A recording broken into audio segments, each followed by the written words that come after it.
As we set up this video, I want to start with the never-ending path. The never-ending path says that we are always going forward, and that if we are here, then traveling in this direction, this is forward. If we are here, traveling in this direction, this is backwards. So the never-ending path dictates a phenomena by which that which sets us free ultimately imprisons us. The truths that ultimately endarken our vision were once the brightest lights available. That the path that took us forward, clung to too tightly, takes us backwards. That our friend, unchanging, dogmatic, becomes our enemy. And our enemy, from a certain point of view, becomes our friend. Who then are, and what then are, the greatest threats to our continual movement towards evolution and life? And I would suggest it is heaven, the dogmatic, fossilized idea of a simple ideal, in the crudest sense, sitting around listening to harp music for eternity and not doing anything else. We'd be bored of that in a single day, but at one time, that was heaven.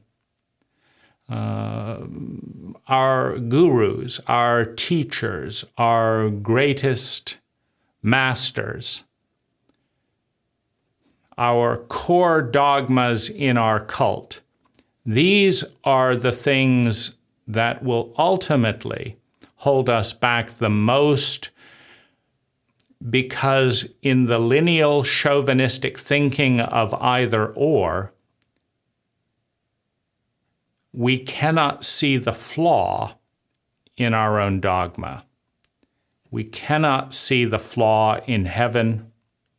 We cannot see the flaw in the gods we have designed in the likeness of what was once our ideal vision. In that light, learning to pull apart, to untangle, to liberate the dogmas of the greatest teachings, of the greatest teachers, the structures of the greatest institutions, the ideals of an ossified deity projected to counterbalance a certain moment of time. These are the things we must unravel in search of a more intelligent form for this time. That's why the statement, hold on to that which is beautiful, good, true in your eyes today, but not too tightly, is perhaps the most useful guide. Hold on to that which is taking you a step forward, but not too tightly. Let's bring this in focus for a moment. And now let's look at the Tao Te Ching read by Stephen Mitchell and do a little bit of unraveling. And my suggestion, my assignment to you is pick your greatest sacred, Pick your dogma. Always be positive. Jesus, Buddha, Muhammad, Saint Francis. Pick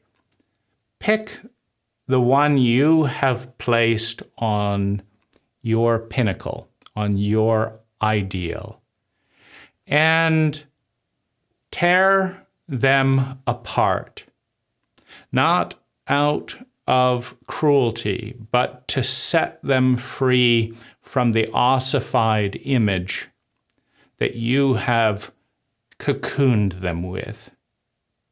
Life is a journey forward. Lao Tzu would not write the Tao Te Ching today that he wrote when he wrote it. The Tao Te Ching that was written has elements that can take us forward, has elements that can obscure vision, have elements that can take us backward. It all depends on where we are, where we're going. And it's a vital skill to be able to unravel the mystique, the weight, the certainty that is placed on our greatest and most enduring traditions. Now, to do this exercise in your life, pick whatever it is, your top channel, your higher self, your angels, your version of God, your parents, if you're still a child, the anti-parents, if you're an adolescent. Pick your deity, rock and roll, whatever it is, and tear it to shred kindly. Meaning it still may be the step forward for you if you choose to believe, to be in the leave, in the weave of a given pattern. We always embody our beliefs with some form of prayer, which the most sacred prayer is our time, our money, our attention, and the intensity of our feelings. These are our forms of wealth. The most intense feelings are the feelings that we have embodied in the densest form. Our money is a symbol, a store of value, a ritual of prayer. Every day we pray with money to the gods of our belief. Put this in your car and you can get to work and then you'll get ahead, says the belief. And you pray with your money. If you don't believe it, no gas goes in the tank. And what then? What then? So with respect, with love, we will liberate a few sections of the Tao Te Ching. Now, for copyright purposes, we'll leave this at a few educational snippets. But the real fun and something you can do in your own life with your Bible, the Bible, every cult in history has claimed that their cult is the cult, and so it's not a cult, it's the cult. So the Bible, or any number of other Bibles, your Bible, put it down and pull it to pieces. Not because it's not sacred, all things are, not because it doesn't contain beauty, truth, and goodness, but because it also contains the seeds of what will hold you in place, what will stop you becoming all that you are, if you cling dogmatically to anything.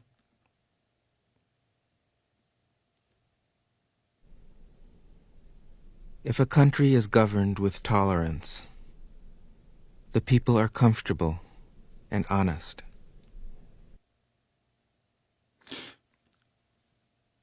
Not hard, not easy to find value in that.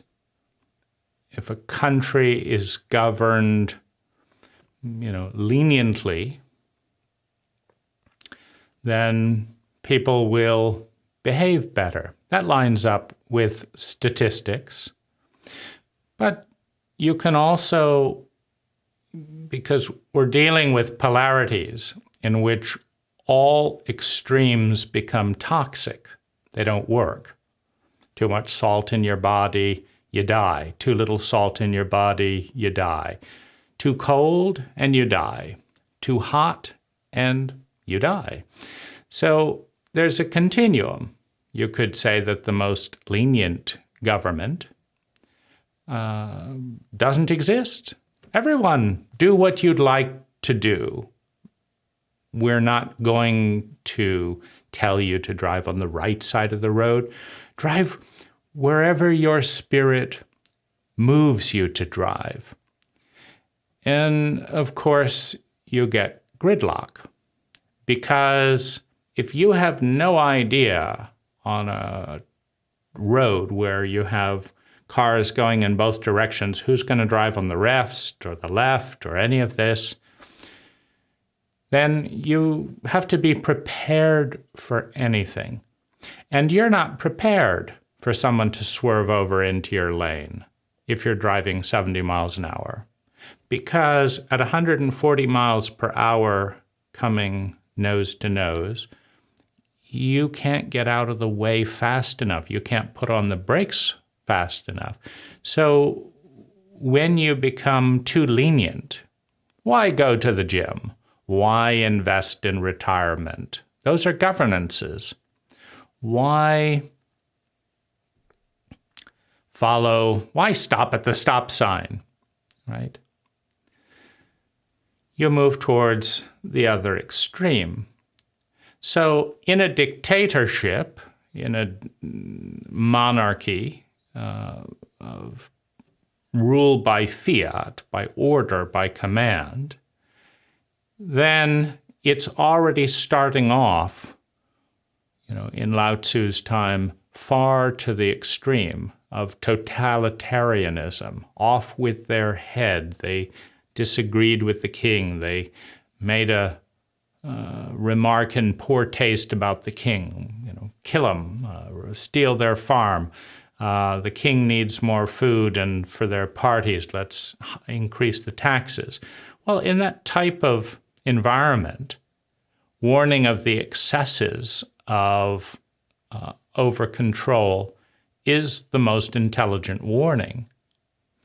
In an anarchistic state where you can't even get electricity to flow from one town to the next, because what better activity for an anarchist than to cut the power lines and see what happens and blow things up and drive on the wrong side of the road and crash into each other and steal cars.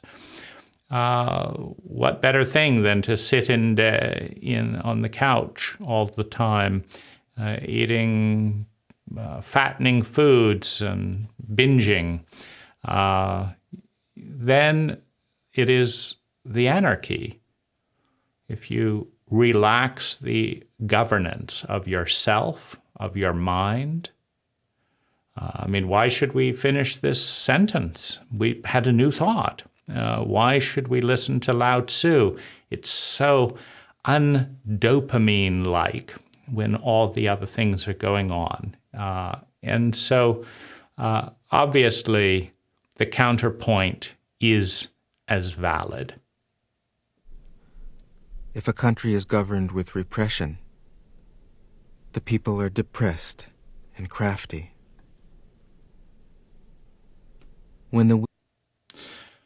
Well, again, we have the continuum.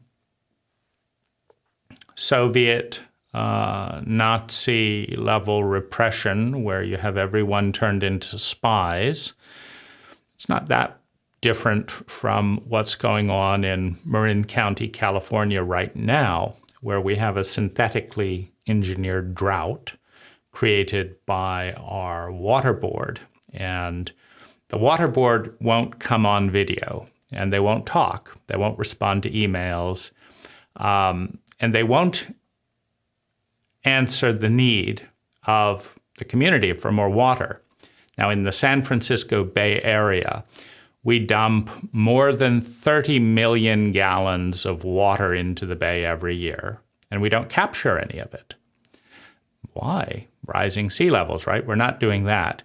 We're surrounded by water with desalination plants through reverse osmosis or steam or any other things. We're also the solar capital in many ways of the country. We've got so much solar energy available. But our cars are out in the mall, uncovered. There's no solar panels capturing all that heat. Instead, all that radiant heat is going into the atmosphere to contribute to global warming. Pets that aren't allowed in the store are baking in the heat or having to be left at home, which they don't like to do. So why not have a dialogue? Why not allow people to buy the desalinated water or the collected wastewater that they desire? So we have craftiness, right? People up at midnight watering their gardens. You know, the sin of sin, to water one's garden at midnight because your neighbors have been turned into informants. And they'll call up and say, 2:32, 11 p.m., they were watering, here's the photo. And there's a penalty. The money doesn't get spent to create any more water, buy any more water. It's becoming a police state, right? On the other hand, why not just have water be free? And nobody pays for water. And nobody has any water because when water is free and there's no regulation, then nobody turns off the hose. It's nothing. It's free, right? Who cares? And then all the water runs dry. And then you have the problem of too little regulation. In other words, Lao Tzu is talking about moving towards the center in the extremes of his time by showing the countervailing point to come back to the center. But that is not necessarily the counterpoint to your time. Too many hippie families have raised children without boundaries and caused enormous suffering. What happens when people are so dysfunctional that they cannot create for themselves? They also become crafty or desperate or traumatized because they've got to steal from someone who knows how to create resources. If they lack the discipline, the tools to do so. Will to power is in charge. The higher the ideals, the lower the results. Okay, the higher the ideals, the lower the results.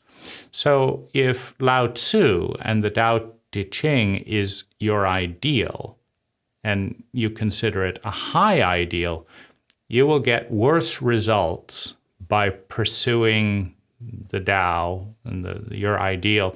Now, if a worse version of the Tao Te Ching, Stephen Mitchell did this one, but if there's another version that you think is a worse translation, and then you'll get better results by buying the worst version. But even better, get a mediocrity of some poor romance novel, and seek to elevate your life with that rather than something as idealistic as the Tao Te Ching, because the Tao Te Ching has as its ideal the Tao, but you'll get worse results if you study the Tao than if you do not. And then, watch some more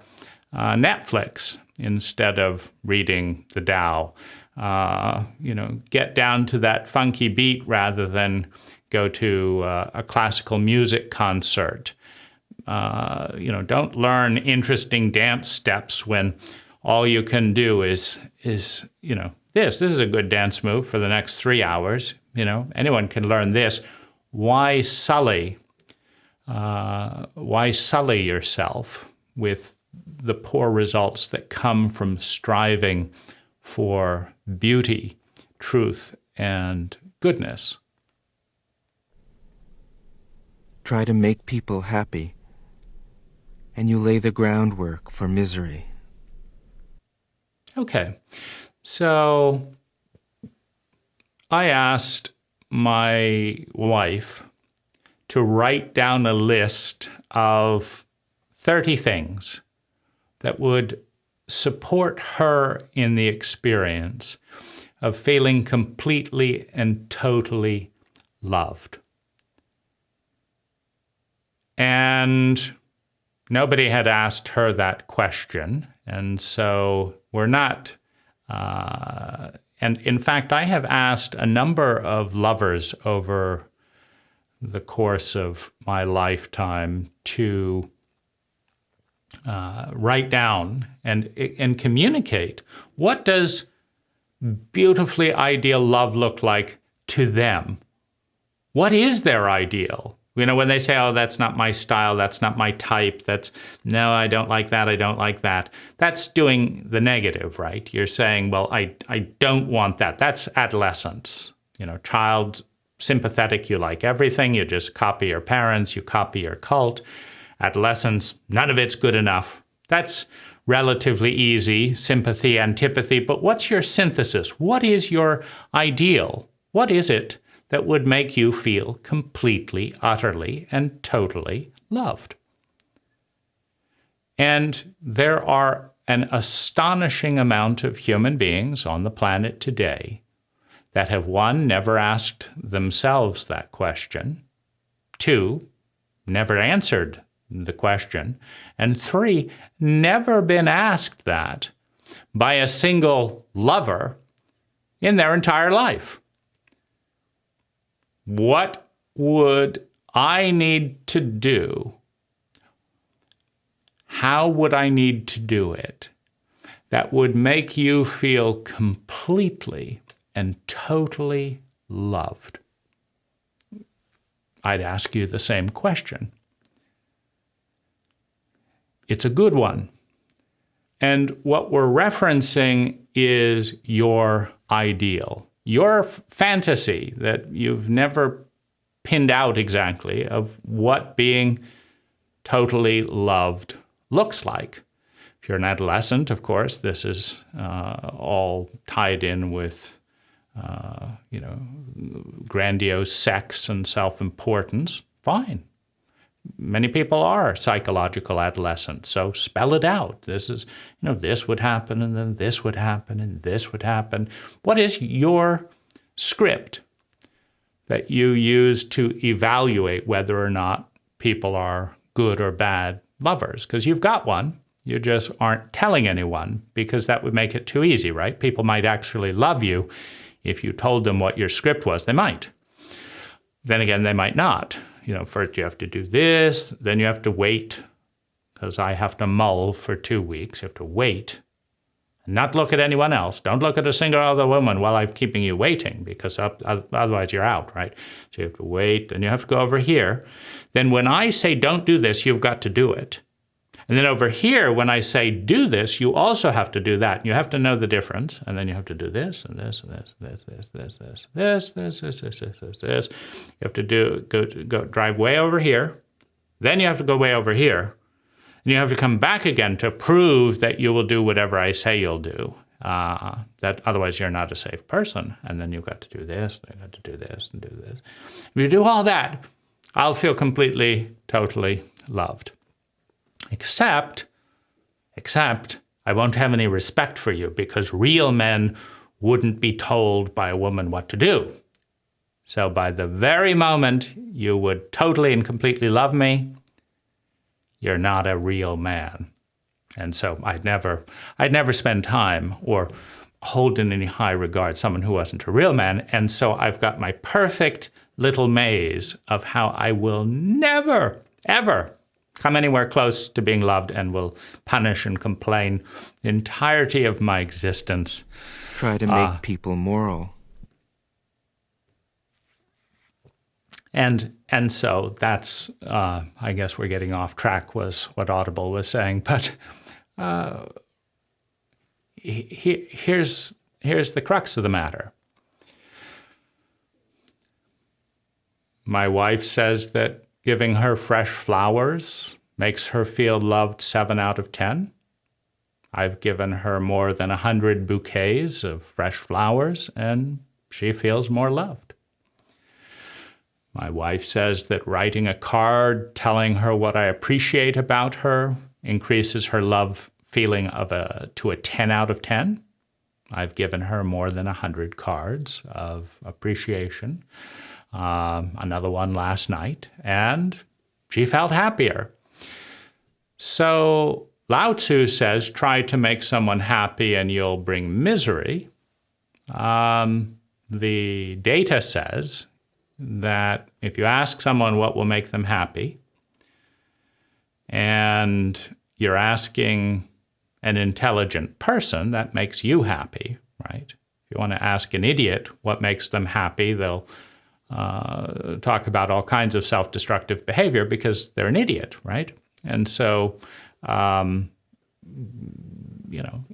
if you want to make yourself happy by picking self-aware people in your life, and then ask the self-aware person what makes them feel deeply loved and supported, and then do those things. If you want to ask your clients, what would make you happy on this job? Would you like it? How important is it to you that it's done on time? How important is it that it's done on budget? How important is it that it's no noise between 11 and 2 p.m. when your kid is sleeping? How important is it that it looks like this and not like this? If you take the time to map out joy, happiness, value with another self-loving, self-aware human being, then attempting to do exactly that, to get the job done on time, to get it done on budget, to keep noise activities silent when the kid is sleeping, to make it look like the ideal for the client. They ask them to show you a photograph. I want it to look like this. It works every time. Now, there's greed, there's perfectionism, meaning there's nothing that's perfect. And so either a greedy client or a perfectionist client will still not be fully happy because there's never enough and it's never perfect. But they're still much happier doing what you say you will, looking like you said it would look, having it done by the time you're done by, than if you just say, who cares about your happiness? I will just do the project I like for the budget I like and then send you the bill. So obviously, low marks for Lao Tzu here. We could say, what's he referencing? Like, how can you find something true in what he's saying here? Well, if nobody maps out what happiness looks like, nobody gets to know one another, and based on ignorance and that form of stupidity, because you have to be pretty stupid to say, I'm going to do this to make you happy, but I'm not going to ask you if it does make you happy before I do it. I'm just going to guess and project, and then when I'm wrong most of the time, I'm going to do it anyway because that's what I would like, right? So you could say, everyone trying to make the other person happy without adequate data on how to do so doesn't work. And that's largely what we're doing today and in Lao Tzu's time, because we don't actually ask. But if you read that truth from Lao Tzu, you're not going to ask if you believe it. Why would you ask your wife to list 30 things that would make her feel completely loved and supported if trying to make someone happy leads to misery? You wouldn't do it. I don't want to make you miserable, so I'm not going to try and make you happy. And so, that's a very easy, push over there. And you lay the groundwork for vice. So we missed the first little bit there, but basically attempt to be moral, and you lay the groundwork for vice. Now, on a paradigm level, that's correct, because in order to define moral, you have to define vice, right? If you go to the ice cream store and you say this is your favorite flavor, you've also said that these other flavors are not your favorite flavor. My favorite flavor is strawberry. Okay, is vanilla your favorite flavor? No, vanilla is not my favorite flavor. My favorite flavor is strawberry. So vanilla is not as good for you as strawberry. Yeah. Well, in morality, you have the idea of virtue, right? My favorite thing is people saying please and thank you. You didn't say please and thank you, so it's not my favorite thing. My favorite thing is when people ask me before taking my things. I don't like waking up in the morning and my car is gone, because there is no vice. It's all, it's all relative out there, and such is life. My boss is not very happy if I say this wonderful thing happened. Someone stole my car, and so I'm not going to get the job done, and our customer isn't going to be happy, and they won't pay us. And isn't it wonderful that all global collaboration will come to a halt, because why would you earn money to buy a car when you could just take somebody else's car? It seems a little bit wasteful to spend all that time saving up for money just to be able to afford a car, and when you can just walk over to your neighbor, there's no vice. So morality is saying, don't take their car. You haven't earned it. That's not how the system, in this case, our system of capitalism, the focus on money, that's not how it works. The focus is this. You have to earn money, then you have to buy a car, and then you can have your own car and you don't take mine. Now, what Lao Tzu is saying is that to moralize someone, to tell them, don't take my car, that is a bad thing to do. Why? Well, because the system in which you're operating collapses and there's chaos, right? Because it goes, the entire system the same truth holds. The customer shouldn't steal the product. They should pay you. You shouldn't steal from the supplier that you use, to get the raw ingredients. You should pay them. And so there's a system, and it's a system for creating balance, basically. Now, the Tao in Lao Tzu is all about balance and finding center. Well, that's what capitalism is. It's a system for finding the balance, that the value is found at the midpoint between the person who wants to charge as much as possible and the person who wants to pay as little as possible. And the market defines the midpoint where buyers and sellers meet. That's the Tao. That's the center. That's the market. The seller wants to charge $1 million for each car. The buyer wants to pay 0 for each car and just have as many cars as they want for free. Those two extremes are toxic. They fall apart. Nobody will make the cars if people are wanting them for free. Nobody will buy the cars if they are $1 million. So you have the flow point is in the center. That's the market. But the market is structured with boundaries. But now anyone who breaks the boundary is a criminal. The crime of violating the structure, the system. And so, but Lao Tzu is correct in saying that if you didn't have a system, you don't have any morality. Like, if you have the idea that people should live a full life, then, well, people should live a full life. And so then it becomes bad to kill them because they should live a full life. That's good. And you just killed them when they were 5 years old because they were in your way. That's bad.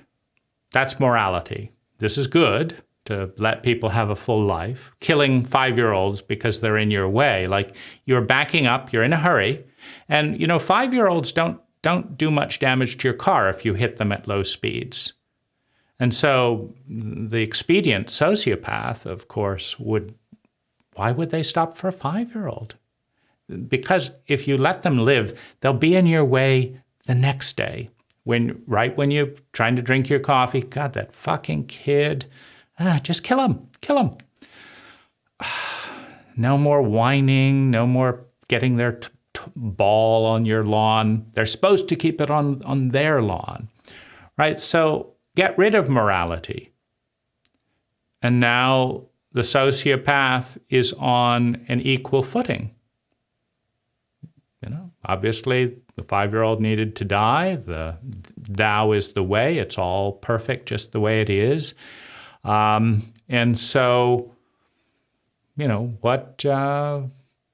why moralize? Just, another 5-year-old dead. What else is new? I mean, why even bother sharing the news? Because it's all equal in news if there's no hierarchy, and so one of the hierarchies is created by morality. Now, when you create laws, you create criminals because there are first of all, no system is perfect. So if you create a law that says 55 miles per hour, that's a law that will be broken. Why? Well, it's perfectly simple. If your wife is in labor and in severe pain, and you don't know what you're doing, and you're in a cult that believes in hospitals, despite the evidence that going to a hospital is one of the leading causes of disease, meaning over a third of all health problems come because people go to hospitals. It's one of the biggest causes of disease. But nonetheless, if you don't know what you're doing, and you're in a cult that says to love your wife, to be a responsible man, to do this, you've got to get her to a hospital today, right now, before something terrible happens, because there's good things and there are bad things in the moral framework. And so you're rushing along to the hospital, and she says, hurry up. You're not going to look at some sign on an empty road at 2 a.m. and say, I've got to let my wife die or live in pain for an extra 10 minutes to obey the sign. It's like, fuck that sign. We're going 80 miles an hour. And if a police wants to turn on its siren, fuck the police. You're going to get to the ER. You'll deal with the ticket then. This is a medical emergency. In other words, as soon as you create a law, the person who stuck the 55-mile-per-hour post there did not have the ability to write in fine print all the different scenarios of real life. And so one of the things that happens with criminals, and this is an important thing, is there's all kinds of good reasons to break any law from time to time. Number one, if you are punished for saving your wife's life, let's say your car was impounded and you were put on the death chair, put to death on the electric chair because you saved your wife's life. What you teach is that your laws are so abusive that it's actually better to be criminal. And what you really need to do is overthrow the totalitarian state. And so you're going to create conflict and war because what you perceive as the source of all unnecessary suffering is the dictatorial power structure that is imposing these extreme laws where the law is causing more harm to the people than the harm the law was intended to avoid. Because supposedly the 55-mile-per-hour speed limit is for your own good, meaning there are less road accidents that are less fatal at 55 miles per hour than at 80 miles per hour. Granted. But if there's a 100% certainty that your wife is going to die, and there is a 30% increase in probability that you'll go from 1 accident per 100,000 drivings at 55 miles per hour to 3 in 100,000 that you'll get in an accident at 85 miles an hour, you're still better off taking care of your wife, statistically. So if you're then punished for statistically moving towards well-being, there is bitterness, cynicism, disenfranchisement with the system, which we have all the time. Your government is going to protect you from the horrors of marijuana. They're horrors, horrible, horrible. You have no idea. Your egg fried your brain fried like an egg. Horrible. You can't imagine just how miserable you and your whole life will be if you smoke marijuana. But we have news for you. We're going to rescue you. We're going to liberate you from the torment of your worst nightmare. And how are we going to do that? We're going to break up a family. And in doing so, destroy a marriage and raise a fatherless child. Off to a good start, right? Then we're going to cost the taxpayer $2 million for your $100,000 a year incarceration for the next 20 years. And we're going to expose you to food that is 10 times more toxic than the marijuana. We're going to expose you to our dogmas and authoritarianism that is 10 times more toxic than the marijuana. And every single person in the circle is going to suffer for your own good.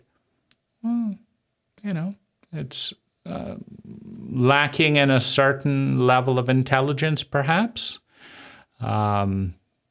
Maybe symptoms of self-hatred coming up. Like, how can we make more people suffer?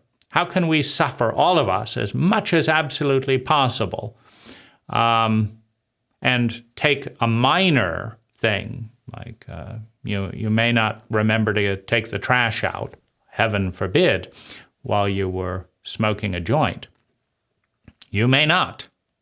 And it will be smelly for the next 7 days until you take it out.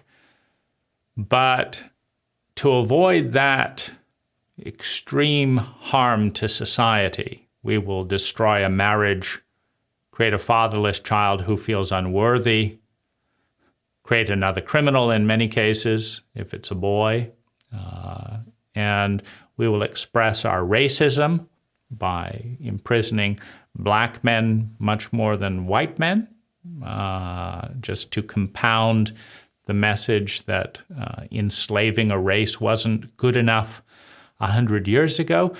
And if you just get rid of all that, morality, everything's great. Racists are just as great as anyone else.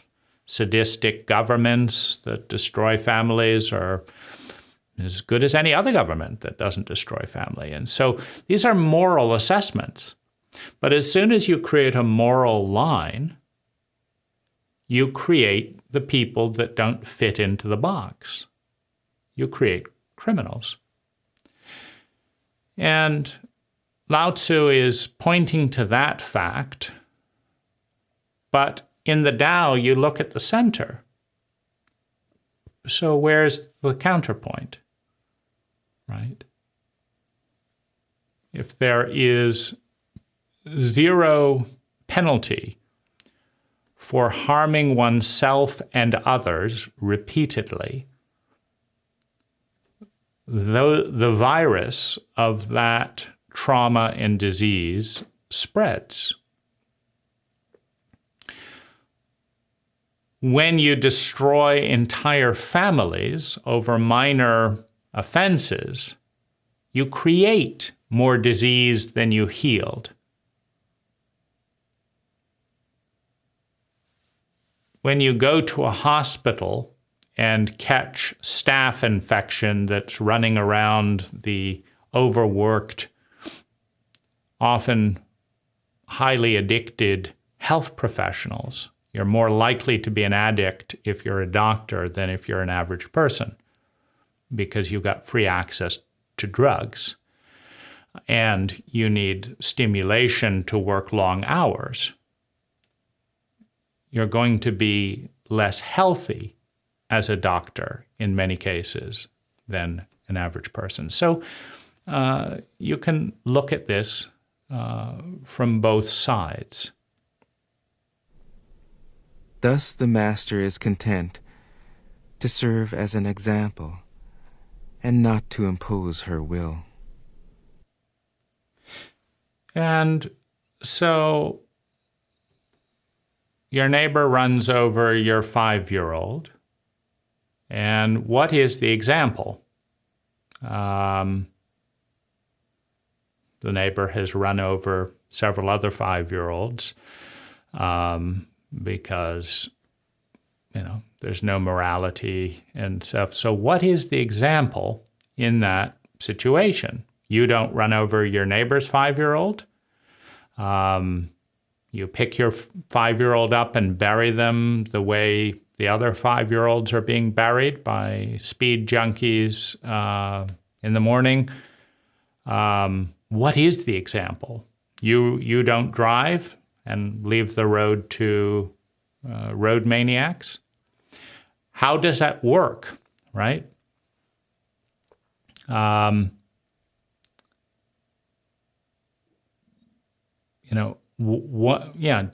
it work? And one of the larger kind of hypocrisies in the entire Tao Te Ching, we're in chapter, what is it called? We're chapter 58 or something like that.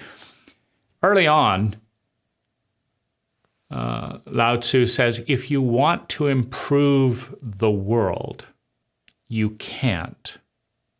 It's already perfect. True.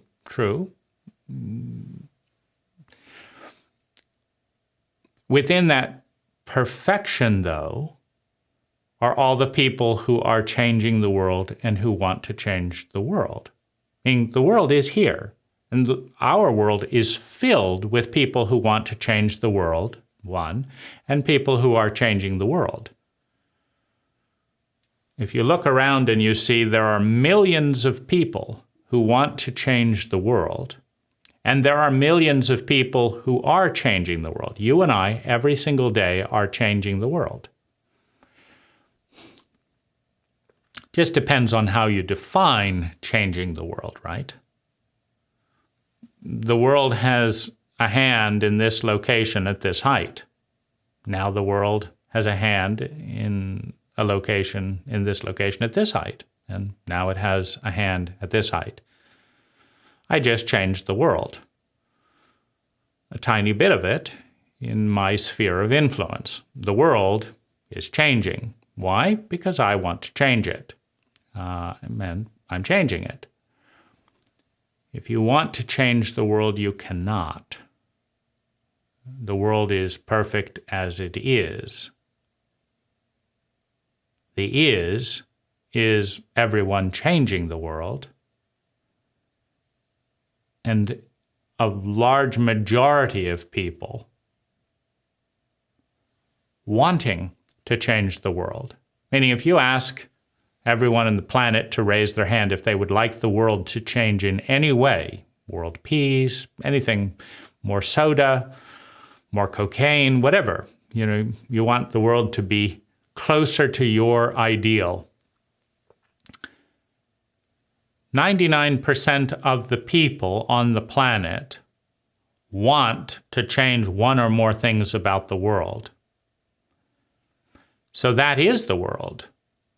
So you cannot change the world, meaning Lao Tzu cannot change the world into people who don't want to change the world by saying you can't change the world to 99% of the entire world who wants to change the world.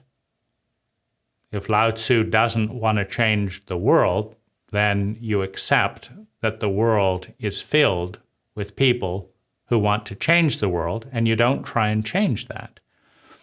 So you have an unraveling.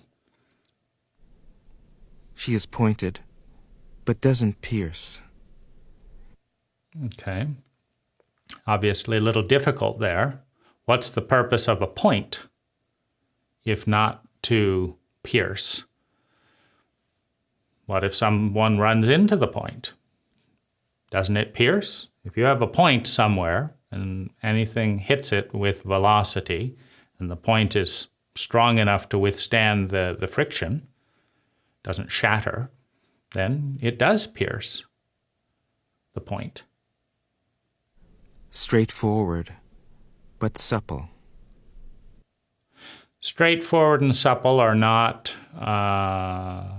in so much of this, they're just looking at the middle way. And, that's what we're doing here. Be inspired by Lao Tzu, learn from Lao Tzu, but don't cling to Lao Tzu.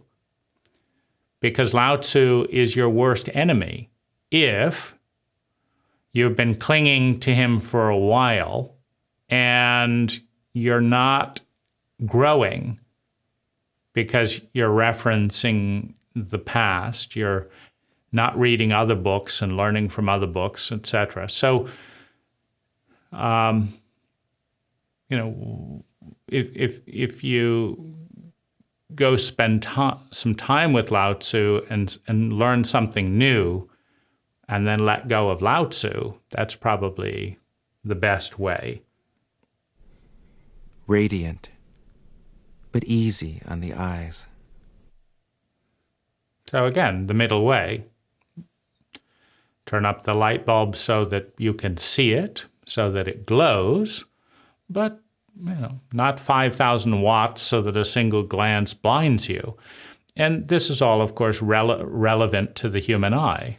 Again, we're just saying up to a pleasing degree, which, maybe 60 watts would be a pleasing to the eye degree for most people. 59. For governing a country well, There is nothing better than moderation. The mark of a moderate man is freedom from his own ideas. And that's a good place to end this little exploration. If Lao Tzu can look at everything that he's written and one, understand the counterpoint, and two, understand as part of that counterpoint that every single thing that he is saying is wrong, creates suffering, including the fact that many chauvinistic philosopher types who may be fathers would far rather shut the door on their crying children and go listen to Lao Tzu on Audible than hold their child. Well, the father that holds his crying child and loves him may be a greater philosopher than Lao Tzu. The person who doesn't read chop wood, carry water, but is busy chopping the wood and filling the kettle may take far better care of their life, their planet, their family, than the people leaving those things unattended to go publish and write a book.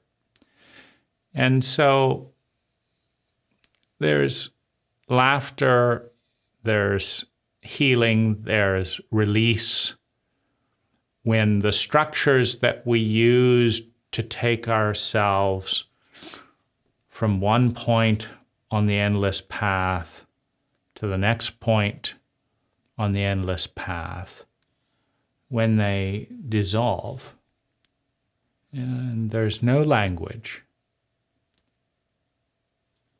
and there's no path, and there's no progression. This is when we are closest to the divine, to ourself, to all that is. Because without words, there are no distinctions and boundaries that cut the totality of all that is into the illusionary bits created with language. And without a path and a clear sense of direction, there's no struggle, only being. And so we move from non-being to being, from letting go of the words and paradigms and structures to embracing and learning about new distinctions that create a path that propel us forward towards more health, towards more of our rendition of beauty, truth, and goodness, towards more happiness, towards the ideal that we are always creating and moving towards. In the moments we are not unraveling and transcending or rebelling. Hi, I'm Dane Rose. All knowledge begins with a paradigm, and out of that paradigm comes an idea, an awareness that we adopt, reject, or synthesize into something better. It doesn't become wisdom, it doesn't become useful until we take action, until we integrate it into not only our thoughts, but our feelings, our body, our words, and our way of being. For that to occur, we have to move from the passive media paradigm into more active engagement. In the link below, in the More Information section, is an invitation to join a very small, deliberately filtered, high-quality discussion with a group of people who share a common language and want to work with these ideas, with me and with one another, with the sole goal of creating 10 times more sustainable well-being for ourselves and those around us per unit of energy invested. Thank you for watching.